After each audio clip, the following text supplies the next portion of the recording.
자, 오늘은 좀 무거운 주제일 수도 있는데 바로 조선시대의 세금 이야기입니다. 근데요, 이게 그냥 숫자나 법률에 대한 딱딱한 이야기가 절대 아니에요. 이 세금이라는 무게 때문에 울고 웃었던 바로 그 사람들의 삶에 대한 이야기입니다. 공납의 폐해는 호랑이의 공격보다 더 무섭다. 여러분 한번 상상해보세요. 호랑이한테 물려가는 것보다 세금 내는 게 더 무서웠다는 거예요. 도대체 얼마나 힘들었으면 이런 말이 나왔을까요? 바로 이 절교에서 오늘 이야기를 시작해볼까 합니다. 네, 말 그대로 피와 눈물이었어요. 조선시대 평범한 백성들에게 세금은 그냥 나라에 내는 돈 그 이상이었죠. 이건 뭐랄까, 매일매일의 생존을 건 싸움 그 자체였다고 할 수 있습니다. 자, 그럼 도대체 어떤 세금들이 백성들을 그렇게 옥죄었을까요? 당시 조선의 세금 시스템을 떠받치던 아주 핵심적인 세 가지 기둥이 있었거든요. 한번 살펴보시죠. 자, 표를 한번 볼까요? 먼저 땅에 매기는 전세가 있었고요. 이건 곡식으로 냈어요. 그리고 집집마다, 그러니까 가구별로 내는 공납. 이건 그 지역 특산물로 냈습니다. 마지막으로 성인 남성에게 부과되던 역이 있었는데 이건 몸으로 때우거나 아니면 옷감으로 냈죠. 어때요? 딱 들어보면 나름 체계적이고 합리적인 것 같지 않나요? 근데 바로 이 중에 하나, 저 공납이라는 녀석이 엄청난 문제를 품고 있었습니다.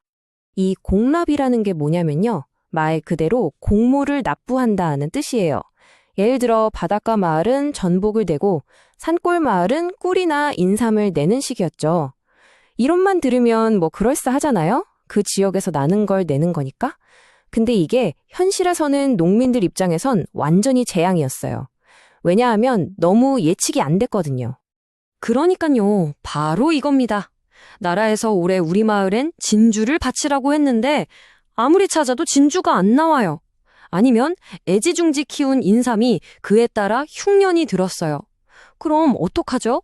세금을 못 내는 거잖아요.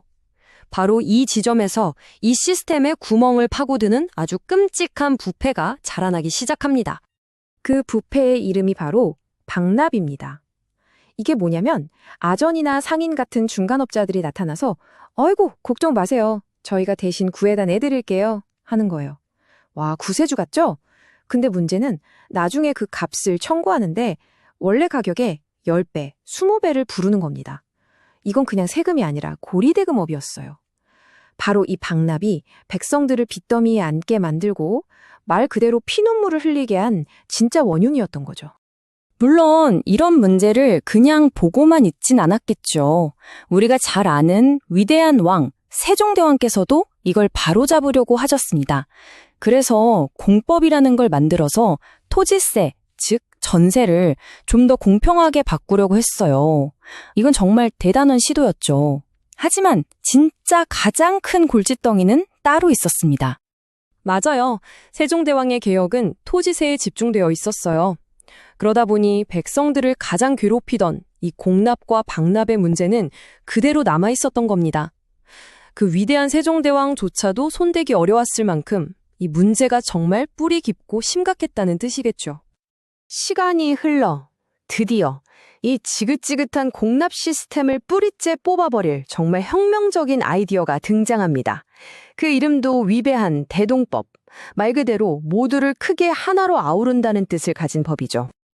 자, 이 표를 보시면 대동법이 얼마나 대단한 변화였는지 한눈에 딱 들어옵니다. 보세요. 이전에는 온갖 종류의 특산물로 내야 해서 머리가 아팠는데 이걸 그냥 쌀, 웃감 아니면 돈으로 통일해버린 거예요. 아주 심플해졌죠? 근데 진짜 중요한 핵심적인 변화는 따로 있어요. 바로 세금을 매기는 기준이 집이 아니라 땅으로 바뀌었다는 겁니다. 이게 왜 중요하냐고요? 바로 이거예요. 예전에는 땅 한 평 없는 가난한 농가나 수만 평을 가진 부자 양반집이나 똑같이 한 가구로 취급해서 세금을 냈단 말이죠. 말이 안 되잖아요. 근데 대동법은 이걸 땅 가진 사람이 더 많이 내라로 바꾼 겁니다. 와, 이 간단한 발상의 전환 하나가 세금의 무게추를 가난한 농민에게서 부유한 지주 쪽으로 확 옮겨버린 그야말로 천재적인 개혁이었던 거죠. 자, 그런데 이렇게 좋은 법이 만들어졌다고 해서 이제 끝? 행복 시작? 이렇게 됐을까요? 천만에요. 이렇게 거대한 개혁은 당연히 엄청난 저항에 부딪혔고 그 과정에서 조선 사회 전체를 바꿔놓게 됩니다. 100년, 무려 100년입니다. 이 대동법이 처음 제안되고 전국에 완전히 자리 잡기까지 걸린 시간이에요. 상상이 가시나요? 왜 이렇게 오래 걸렸을까요? 간단합니다.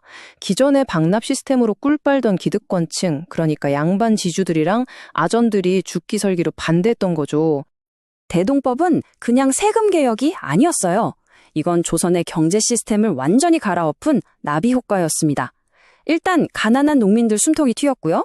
나라에서는 이제 특산물 대신 쌀이나 돈을 받으니까 필요한 물건을 사와야 하잖아요. 그러면서 전문적으로 물건을 조달하는 공인이라는 새로운 상인계층이 등장합니다. 또 세금을 돈으로 내게 되면서 자연스럽게 화폐 경제가 발달하게 되죠. 이건 뭐 사회 전체를 바꾼 거나 마찬가지였어요. 이게 왜 그렇게 중요하냐면요. 한번 생각해 보세요.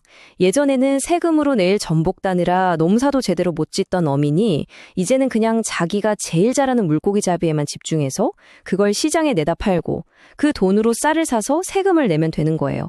각자 자기가 제일 잘하는 것에 집중할 수 있게 된 거죠. 이게 바로 상업과 시장 경제가 폭발적으로 성장하게 된 결정적인 계기였습니다. 자, 이렇게 400년도도 된 조선시대 세금 이야기를 해봤는데요. 어떠신가요? 결국 누가 얼마나 어떻게 세금을 내야 하는가에 대한 고민은 예나 지금이나 똑같은 것 같아요.